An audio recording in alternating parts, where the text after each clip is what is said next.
വിഴിഞ്ഞം തുറമുഖം എന്ന് പറയുന്ന പദ്ധതി ഇടതുപക്ഷ ജനാധിപത്യ മുന്നണി ഗവൺമെൻറ്റിൻ്റെ ഇച്ഛാശക്തിയുടെ ഭാഗമായി മാത്രം വന്ന പദ്ധതിയാണ്. യഥാർത്ഥത്തിൽ 2015 അദാനിയുമായിട്ടുണ്ടാക്കിയിട്ടുള്ള കരാർ, ആ കരാർ അനുസരിച്ചിട്ട് ഈ പദ്ധതി പൂർത്തീകരിക്കുന്നതിന് 40 വർഷമാണ് കാലാവധി. ആ കരാർ ഉപേക്ഷിക്കണം. അതിനകത്ത് വലിയ ഗുരുതരമായ ഒട്ടേറെ പ്രശ്നങ്ങളുണ്ട്. അതുകൊണ്ട് അത് ഉപേക്ഷിക്കണം എന്ന രൂപത്തിലുള്ള വലിയ ആർഗ്യുമെൻ്റ് യഥാർത്ഥത്തിൽ ഇടതുപക്ഷ ജനാധിപത്യ മുന്നണി ഗവൺമെൻറ് വന്ന സമയത്ത് ഉണ്ടായിരുന്നതാണ്. ആ മുന്നണിയും അതുപോലെ തന്നെ മുന്നണിക്ക് നേതൃത്വം കൊടുത്തിട്ടുള്ള CPM-ഉം കരാറിനെ രൂക്ഷമായി വിമർശിക്കുകയും ചെയ്തിട്ടുള്ളതാണ്. ഉമ്മൻചാണ്ടിൻ്റെ കാലത്ത് വെച്ചിട്ടുള്ള കരാറിനെ വിമർശിക്കുകയും അതിനകത്ത് വലിയ രൂപത്തിലുള്ള അഴിമതിയുണ്ട്. ഇത് കേരളത്തിൻ്റെ ഒരു തുറമുഖ സാധ്യതയെ അദാനിക്ക് കാഴ്ചവെക്കുന്ന രൂപത്തിലുള്ള ഒരു കരാറായിരുന്നു എന്ന നിലയ്ക്ക് തന്നെയാണ് അന്ന് ഇടതുപക്ഷ ജനാധിപത്യ മുന്നണി കണ്ടത്.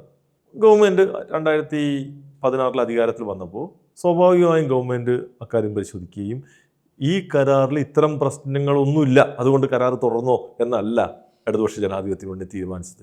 ഈ പ്രശ്നങ്ങളൊക്കെ ഉണ്ട്, ആ പ്രശ്നങ്ങളിൽ പരിശോധനയും അന്വേഷണവും ഒക്കെ നടക്കട്ടെ, പക്ഷേ കരാർ മുന്നോട്ട് പോകും.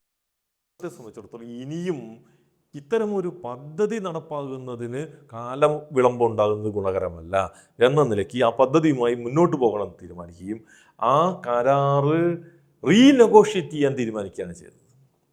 അങ്ങനെ റീനെഗോഷിയേറ്റ് ചെയ്തതിൻ്റെ അടിസ്ഥാനത്തിലാണ് 15 വർഷം കൊണ്ട് ഈ പദ്ധതി പൂർത്തീകരിക്കാൻ കഴിയുന്ന രൂപത്തിലേക്ക് കരാർ പുതുക്കിയത്. അതായത് 40 വർഷം കൊണ്ട് പൂർത്തീകരിക്കേണ്ട ഒരു പദ്ധതി 15 വർഷത്തിനുള്ളിൽ പൂർത്തീകരിക്കാൻ തീരുമാനമെടുക്കുന്നത് ഇടതുപക്ഷ ജനാധിപത്യ മുന്നണിയുടെ ഇടപെടലിൻ്റെ ഭാഗമായിട്ടാണ്.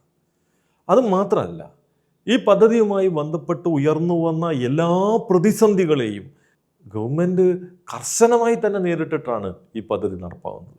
ഇപ്പോൾ ഈ പദ്ധതി വലിയ രൂപത്തിൽ പ്രകൃതിക്ഷോഭം ഉണ്ടാക്കുന്നു. പലയിടത്തും ഉണ്ടാകുന്ന കടൽ കയറുന്നതും അതുപോലെ തന്നെ കടലാക്രമണങ്ങളും ഒക്കെ അതിൻ്റെയൊക്കെ കാരണം വിഴിഞ്ഞത്ത് അവിടെ കടലിൽ കല്ലിട്ട് നികത്തുന്നതിൻ്റെ ഭാഗമായിട്ട് നടത്തുന്നതാണ് എന്ന രൂപത്തിലുള്ള വലിയ ആരോപണം ഉയർന്നു എന്ന് മാത്രമല്ല, മുതലപ്പുഴി അടക്കമുള്ള സ്ഥലത്തുണ്ടായിട്ടുള്ള എല്ലാ അപകടങ്ങളും വിഴിഞ്ഞത്ത് ഈ പോർട്ട് വരുന്നതിൻ്റെ ഭാഗമായിട്ടാണ് ഉണ്ടാകുന്നത് എന്ന രൂപത്തിൽ ആളുകൾക്കിടയിൽ വലിയ ക്യാമ്പയിൻ നടത്തുകയും മത്സ്യത്തൊഴിലാളികളെ ആകെ അണിനിരത്തിക്കൊണ്ട് അവിടെ ലത്തീൻ കത്തോലിക്ക സഭയുടെ നേതൃത്വത്തിലുള്ള വലിയ പ്രക്ഷോഭത്തിലേക്ക് പോവുകയും ചെയ്തു. ആ സമയത്ത് അവർ പറഞ്ഞത് ഈ പദ്ധതി പൂർണ്ണമായി ഉപേക്ഷിക്കണം എന്നാണ്. അല്ലാതെ പ്രശ്നങ്ങൾക്ക് എന്തെങ്കിലും പരിഹാരം തരണം, അല്ലെങ്കിൽ അവർക്ക് ഏതെങ്കിലും രൂപത്തിലുള്ള എന്താ പറയുക സഹായങ്ങൾ ഉണ്ടാവണമെന്നോ അവരുടെ പ്രശ്നങ്ങൾ പരിഹരിക്കാൻ ആവശ്യമായിട്ടുള്ള ഗവൺമെൻറ് ഇടപെടൽ ഉണ്ടാവണം എന്നൊന്നുമല്ല. വിഴിഞ്ഞം പദ്ധതി ഉപേക്ഷിക്കണം എന്ന നിലപാട് സ്വീകരിച്ച ആ സമരത്തിന് പിന്തുണ പ്രഖ്യാപിക്കുന്ന സമീപനമാണ് ആര് സ്വീകരിച്ചത്? അന്നത്തെ പ്രതിപക്ഷ നേതാവ് ഇപ്പോഴത്തെ മുഖ്യമന്ത്രി VD സതീശൻ അടക്കമുള്ളത്. VD സതീശൻ ഈ പദ്ധതി ഒരു കാരണവശാലും മുന്നോട്ട് കൊണ്ടുപോകാൻ സമ്മതിക്കില്ല. ആ അഹങ്കാരം, അതായത് ഇങ്ങനെ പദ്ധതി നടത്തിക്കൊണ്ടു പോകാമെന്ന അഹങ്കാരം അന്നത്തെ മുഖ്യമന്ത്രി പിണറായി വിജയന് ഉണ്ടെങ്കിൽ അത് നടക്കില്ല എന്ന പ്രഖ്യാപനം നടത്തിയിട്ടാണ് അത് സമരം നടത്തിയത്. ഈ പദ്ധതിയുടെ ഭാഗമായി ഒരു കപ്പലും ഈ പ്രദേശത്തേക്ക് വരുന്ന പ്രശ്നം ഉദിക്കുന്നില്ല എന്നാണ് അന്ന് VD സതീശൻ പറഞ്ഞത്.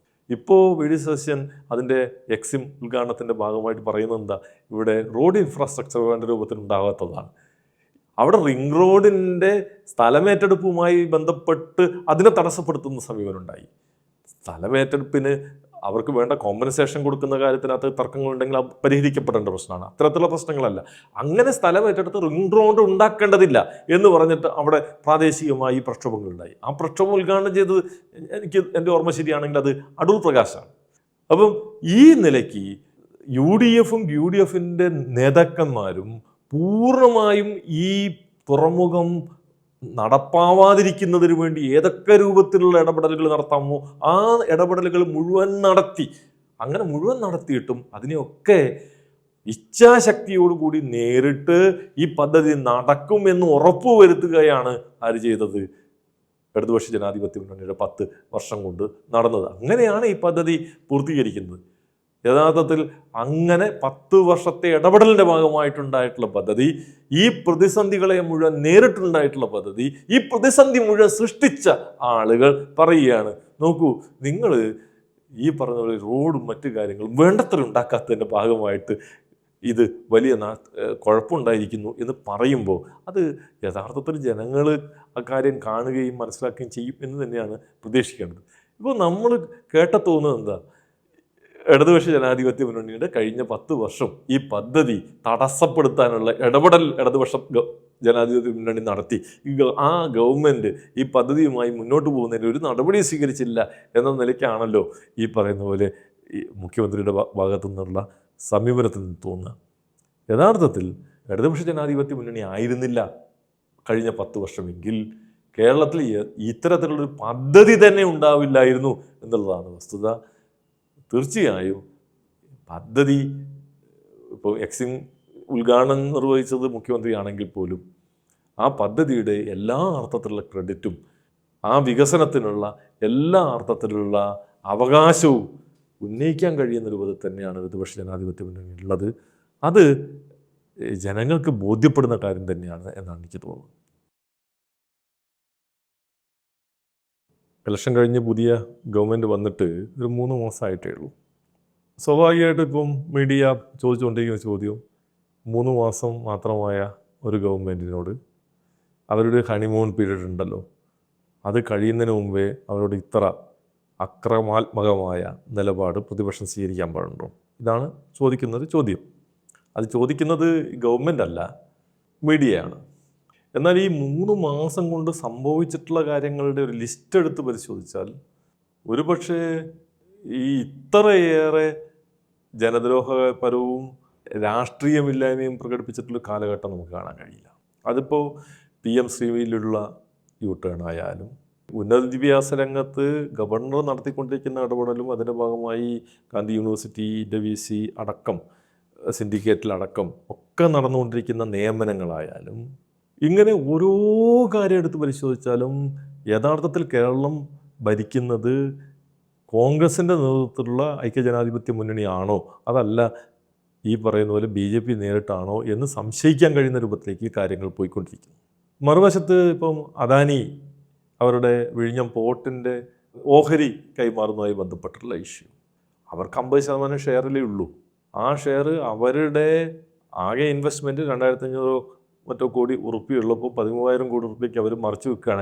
അതിൻ്റെ ഒരു പോർഷൻ അങ്ങനെ മറച്ചു വെക്കാൻ തീരുമാനിക്കുന്ന അവർ സെബിയെ അറിയിക്കുന്നു, ഗവൺമെൻറ്റിൻ്റെ യാതൊരു വിധത്തിലുള്ള അപ്രൂവലും ഇല്ലാതെ.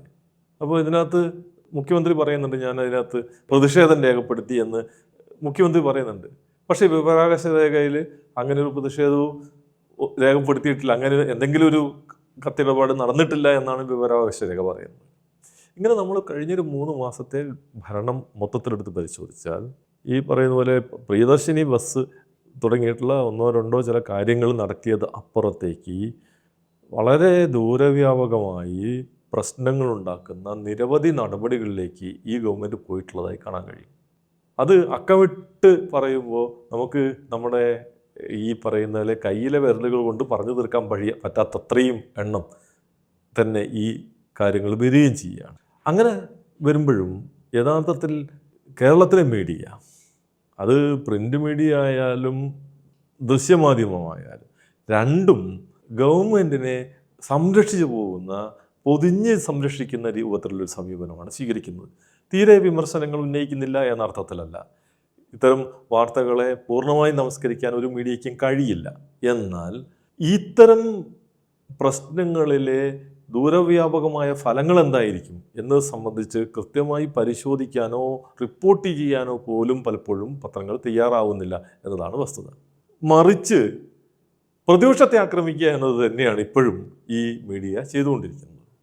മുൻപ് ഇടതുപക്ഷ ജനാധിപത്യ മുന്നണിയുടെ 10 വർഷത്തെ ഈ ഭരണകാലഘട്ടത്തിൽ മീഡിയ പലപ്പോഴും ഗവൺമെൻറ്റിനെ നന്നായി വിമർശിച്ചിട്ടുണ്ട്. നന്നായി വിമർശിച്ചിട്ടുള്ളത് മാത്രമല്ല, ഗവൺമെൻറ്റിനെതിരായിട്ടുള്ളൊരു വികാരം ഉയർത്തിക്കൊണ്ടുവരുന്നതിന് വേണ്ടി വലിയ ഇടപെടലുകൾ മീഡിയൻ്റെ ഭാഗത്ത് നിന്നുണ്ടായിട്ടുണ്ട്.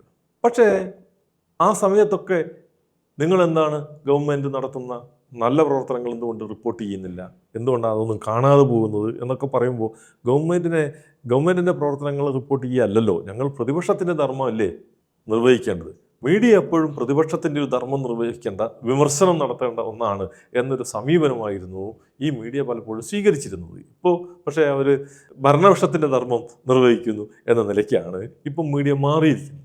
യഥാർത്ഥത്തിൽ ഇത് എന്തുകൊണ്ടാണ് ചോദിച്ചാൽ വളരെ കൃത്യമാണ്. അതിനകത്ത് എന്തെങ്കിലും സംശയം ഉണ്ടാകേണ്ടതില്ല.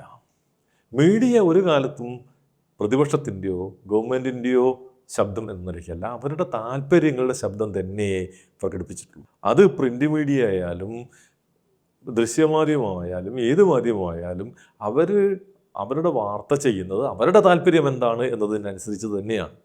അത് ഭരണവർഗ താല്പര്യം തന്നെയാണ്. ഭരണവർഗം എന്ന് പറയുന്നത് ഭരിക്കുന്ന പാർട്ടി അല്ല എന്നുള്ള ഒരു ബോധ്യം നമുക്കുണ്ടാവേണ്ടതുണ്ട്. കേരളത്തിലെ റിച്ചർ ക്ലാസിൻ്റെ താല്പര്യങ്ങൾ തന്നെയാണ് എല്ലാ കാലത്തും മീഡിയ സംരക്ഷിച്ചു പോന്നിട്ടുള്ളത്. കേരളത്തിലെ റിച്ചർ ക്ലാസിൻ്റെ താല്പര്യങ്ങൾക്ക് വേണ്ടി ഇടതുപക്ഷ ജനാധിപത്യ മുന്നണി ഗവൺമെൻറ് ചെയ്യുന്ന നല്ല കാര്യങ്ങളെ പോലും വിമർശിക്കുകയും അത് അങ്ങനെയല്ല എന്ന് സ്ഥാപിക്കുകയും ചെയ്യാനുള്ള ശ്രമം നന്നായിട്ട് മീഡിയ നടത്തിയിട്ടുണ്ട്. ഇപ്പം ലൈഫ് വീടുകളിൽ ലോഗോ പതിപ്പിക്കുന്നത് പോലും, ലൈഫ് വീടിൽ 4 ലക്ഷം രൂപയ്ക്ക് ഒരു വീട് പണിയുമ്പോൾ അതിനകത്ത് 1 ലക്ഷം രൂപ ഗുണഭോക്താവ് കൊടുക്കണമെന്ന കാര്യം പോലും വാർത്തയാക്കാൻ തയ്യാറല്ലാത്ത ഒരു സമീപനം യഥാർത്ഥത്തിൽ ഈ പറയുന്ന മീഡിയ സ്വീകരിക്കുകയാണ്. നമ്മുടെ പൊതുവിദ്യാലയങ്ങൾ, അതുപോലെ തന്നെ പൊതുജനാരോഗ്യ സംവിധാനങ്ങൾ, ഇവയിലൊക്കെ തന്നെ ഗുരുതരമായ കുഴപ്പങ്ങളിലേക്ക് എത്തുന്ന രൂപത്തിലുള്ള ഇടപെടലുകൾ യഥാർത്ഥത്തിൽ നടക്കുകയാണ്. ഇപ്പം PM ശ്രീ എന്ന് പറയുന്നത് യഥാർത്ഥത്തിൽ PM ശ്രീയിൽ MOU ഒപ്പിട്ടു എന്നുള്ളത് സത്യമാണ്. എഗ്രിമെൻ്റ് വെച്ചിട്ടില്ല എന്ന് അതിൽ നിന്ന് തന്നെ വ്യക്തമാണ്. കാരണം MOU ആണല്ലോ ഒപ്പിട്ടത്. എഗ്രിമെൻ്റ് വെക്കാതെ ഒരിക്കലും ആ പദ്ധതി നടത്താൻ പറ്റില്ല. പദ്ധതി നടത്തിക്കൊണ്ടുപോകണമെങ്കിൽ MOU വെച്ചു, അതിൻ്റെ പുറത്ത് എഗ്രിമെൻ്റ് വെച്ച് അതിനനുസരിച്ച് സ്കൂളുകളുടെ ലിസ്റ്റ് കൊടുത്ത് ആ ഓരോ സ്കൂളുകളിലും നടപ്പാക്കേണ്ട പദ്ധതികളെ സംബന്ധിച്ച് ധാരണ ഉണ്ടാക്കി തന്നെ പോകണം. ഇപ്പോൾ 2027 അവസാനിക്കാൻ പോകുന്ന, മാർച്ച് മാസത്തിൽ അവസാനിക്കാൻ പോകുന്ന ഒരു പദ്ധതിയിൽ UDF ഒരു U-ടേൺ അടിക്കുകയാണ്. അതിന് കാരണമായി അവർ സൂചിപ്പിക്കുന്നത് SSK ഫണ്ടൊക്കെ ഉള്ള കാര്യങ്ങളൊക്കെ കിട്ടണം. അത് കിട്ടണമെങ്കിൽ ഈ PM ശ്രീ അംഗീകരിച്ച് മാത്രമേ പോകാൻ കഴിയൂ എന്ന സമീപനമാണ്. ഒരു MOU വെച്ചതിനെ, അതിനുശേഷം എഗ്രിമെൻ്റ് വെക്കുന്നതിനോ അല്ലെങ്കിൽ സ്കൂളുകളിൽ ലിസ്റ്റ് കൊടുക്കുന്നതിനോ തയ്യാറാവാതെ MOU വെച്ചതിനെ രൂക്ഷമായി വിമർശിച്ച മീഡിയ യഥാർത്ഥത്തിൽ ഈ പറയുന്ന പദ്ധതിയുമായി നേരെ ഒരു സർക്കാർ മുന്നോട്ട് പോകുമ്പോൾ അതുണ്ടാക്കുന്ന പ്രശ്നങ്ങൾ, പ്രത്യാഘാതങ്ങൾ എന്തായിരിക്കും എന്നത് സംബന്ധിച്ച് ഒന്നും പറയുന്നില്ല എന്നുള്ളതാണ് ഏറ്റവും രസകരമായ കാര്യം. അത് വിദ്യാഭ്യാസ രംഗത്ത് മാത്രമല്ല, മറ്റെല്ലാ രംഗത്തും ഇതേ രൂപത്തിലുള്ള സമീപനം തന്നെ തുടരുന്ന സാഹചര്യമാണ്. ഇപ്പം പൊതുജനാരോഗ്യ രംഗത്ത് നമ്മുടെ ആരോഗ്യ മന്ത്രി തന്നെ നേരിട്ട് പറയുകയാണ്, ഏത് സ്വകാര്യ നിക്ഷേപം ഞങ്ങൾ സ്വീകരിക്കാൻ തീരുമാനിക്കുന്നു. സ്വകാര്യ നിക്ഷേപം സ്വീകരിക്കുക എന്നുള്ളതല്ലല്ലോ യഥാർത്ഥത്തിലുള്ള പ്രശ്നം. കേരളത്തിൽ വളരെ വെൽ ബിൽട്ടായിട്ടുള്ള ഒരു പൊതുജനാരോഗ്യ സംവിധാനമുണ്ട്. ആ സംവിധാനം പലയിടത്തും പലതരത്തിലുള്ള പുതിയ പ്രതിസന്ധികൾ നേരിടുകയാണ്. നേരത്തെ താലൂക്ക് ഹോസ്പിറ്റലുകളടക്കം പ്രധാനപ്പെട്ട ശസ്ത്രക്രിയകൾ ചെയ്തുകൊണ്ടിരുന്ന സ്ഥലത്ത് ഇപ്പോൾ പല താലൂക്ക് ഹോസ്പിറ്റലുകളിലും ഡോക്ടർമാരോ മറ്റ് സംവിധാനങ്ങളോ ഇല്ലാത്തതിൻ്റെ ഭാഗമായി ചെയ്തുകൊണ്ടിരുന്ന നടപടികളിൽ നിന്ന്, ചികിത്സകളിൽ നിന്ന് ഇത് പിന്മാറേണ്ട അവസ്ഥയിലേക്ക് പോവുകയാണ്. ഇപ്പോൾ ഏറ്റവും രസകരമായ കാര്യം, ആശുപത്രികളിൽ ചെന്ന് അവിടെ ബെഡ് ഇല്ല, അവർ വരാന്തയിൽ കിടക്കുന്നു. അങ്ങനെ വരാന്തയിൽ കിടക്കുന്ന ആളുകൾക്ക് ഇനി അങ്ങനൊരു അവസ്ഥയിലുണ്ടാകാൻ പാടില്ല. എല്ലാവരും ബെഡിൽ മാത്രം കിടന്നാൽ മതി. കേൾക്കുമ്പോൾ വളരെ അനുതാപത്തോടു കൂടിയിട്ടുള്ളൊരു സമീപനമാണ് എന്ന് തോന്നും. അവിടെ ബെഡ് ഒഴിച്ചിട്ടിട്ട് പുറത്ത് കിടക്കുകയല്ലല്ലോ ചെയ്യുന്നത്. അവിടെ വന്ന രോഗികൾ അവിടെ ഉള്ള ഫെസിലിറ്റിയിൽ ബെഡുള്ളവർ കിടന്നു കഴിഞ്ഞതിന് ശേഷവും ബാലൻസ് വന്ന ആളുകളാണ്, അവിടെ ബെഡില്ലാത്തതുകൊണ്ടാണ് ആളുകൾ പുറത്ത് കിടക്കുന്നത്. അങ്ങനെയെങ്കിലും അവർ ചികിത്സ തേടുകയാണ്. ബെഡില്ലാതെ ഒരു രോഗി പോലും ഉണ്ടാവരുത് എന്ന് പറഞ്ഞാൽ അവർക്കൊക്കെ ബെഡ് കൊടുക്കാനുള്ള ഏർപ്പാട് ചെയ്യണം എന്നല്ലല്ലോ, അവിടെ ഇൻഫ്രാസ്ട്രക്ചർ വർദ്ധിപ്പിക്കാനല്ലല്ലോ മന്ത്രി പറയുന്നത്. നോക്കൂ, നിങ്ങൾ ഇവരെ ഇവിടെ നിർത്തേണ്ടതില്ല, നിങ്ങൾ അവരെ പുറത്ത് കളഞ്ഞിരുന്നാണ് അർത്ഥം. അവരെവിടെ പോകണമെന്നാണ് ഇതിൻ്റെ അർത്ഥം. അവർ ഏതെങ്കിലും സ്വകാര്യ ചികിത്സാ സംവിധാനത്തെ തേടണമെന്നാണ്. അതായത് അവിടെ തന്നെ നിൽക്കരുതെന്നാണ് പറയുന്നത്. അതായത് പ്രത്യക്ഷത്തിൽ അനുതാപപൂർണമായ ഒരു സമീപനം സ്വീകരിക്കുന്നു എന്ന് തോന്നിക്കുകയും എന്നാൽ കേരളത്തിലെ ഈ പറയുന്ന കോർപ്പറേറ്റ് ചികിത്സാ ലോബിയെ സഹായിക്കുകയും ചെയ്യുന്നൊരു സമീപനം സ്വീകരിക്കുകയാണ്. അത് ഇൻഷുറൻസ് പദ്ധതി ഇപ്പം നടപ്പാക്കി തുടങ്ങിയിട്ടില്ലെങ്കിൽ ഇൻഷുറൻസ് പദ്ധതിയിലും അത് തന്നെയാണ് സംഭവിക്കാൻ പോകുന്നതെന്ന് നമ്മൾ കാണുന്നുണ്ട്. ഇപ്പോൾ കേരളത്തിലിപ്പം ബ്ലാക്ക് സ്റ്റോൺ, അതുപോലെ തന്നെ KKR ഗ്രൂപ്പ്, ഇങ്ങനെ വിവിധ കോർപ്പറേറ്റ് ഹെൽത്ത് കമ്പനികൾ കടന്നു വരുമ്പോൾ അത് പ്രധാനപ്പെട്ട ഹോസ്പിറ്റൽ ശൃംഖലകൾ മുഴുവൻ അവരെ കയ്യിലേക്ക് എത്തിക്കഴിഞ്ഞു. ഇപ്പം നമ്മൾ പറയുന്ന ബേബി മെമ്മോറിയൽ ഹോസ്പിറ്റൽ, അല്ലെങ്കിൽ മിംസ്, കിംസ് തുടങ്ങിയിട്ടുള്ള ഇത്തരം സ്ഥാപനങ്ങളൊക്കെ കേരളത്തിലെ പ്രധാനപ്പെട്ട പ്രൈവറ്റ് ഹോസ്പിറ്റൽ ശൃംഖലകൾ മുഴുവൻ ആഗോള കുത്തകളുടെ കയ്യിലായി കഴിഞ്ഞിരിക്കുന്ന ഒരു സന്ദർഭത്തിൽ യഥാർത്ഥത്തിൽ അത്തരം സംവിധാനങ്ങൾ സഹായിക്കാനുള്ള നടപടി കേരളത്തിൽ ഉണ്ടാവുകയാണ്. പക്ഷെ അങ്ങനെ ഉണ്ടാകുമ്പോൾ അത് കൃത്യമായി വിമർശന വിധേയമാക്കാനോ വിശകലനം ചെയ്യാനോ നമ്മൾ മീഡിയകൾ തയ്യാറാവുന്നില്ല. അപ്പം ഇത് വളരെ ഗുരുതരമായൊരു സാഹചര്യത്തിലേക്ക് കേരളത്തിൻ്റെ സാമൂഹ്യ അവസ്ഥ പോകുന്നതിൻ്റെ ലക്ഷണം കാണുകയാണ്. അങ്ങനെ വരുമ്പോൾ പോലും മീഡിയ വളരെ കൃത്യമായി പക്ഷപാതപരമായ സമീപനം സ്വീകരിക്കുകയാണ്. അവർ സ്വീകരിക്കുന്ന സമീപനത്തിൽ യാതൊരു അതിശയോക്തിയില്ല. അവർ തീർച്ചയായും അവരുടെ താല്പര്യം തന്നെയാണ്, അവരുടെ ഭരണവർഗ താല്പര്യം തന്നെയാണ് പ്രകടിപ്പിക്കുന്നത്. അത് ഇടതുപക്ഷം പ്രതിപക്ഷത്താണെങ്കിൽ പ്രതിപക്ഷത്തെ വിമർശിക്കുക, ഇടതുപക്ഷം ഭരണപക്ഷത്താണെങ്കിൽ ഭരണപക്ഷത്തെ വിമർശിക്കുക, ഇടതുപക്ഷത്തെ വിമർശിക്കുക, ഇടതുപക്ഷത്തെ ദുർബലപ്പെടുത്തുക എന്നതിനപ്പുറത്ത് മീഡിയ എന്ന നിലയ്ക്ക് ഒരു വിമർശനാത്മകമായ പ്രതിപക്ഷമായി നിൽക്കുക എന്ന സമീപനം ഒരു കാലത്തും അവർ സ്വീകരിച്ചിട്ടില്ല എന്നത് നമ്മൾ കാണുക തന്നെ വേണം.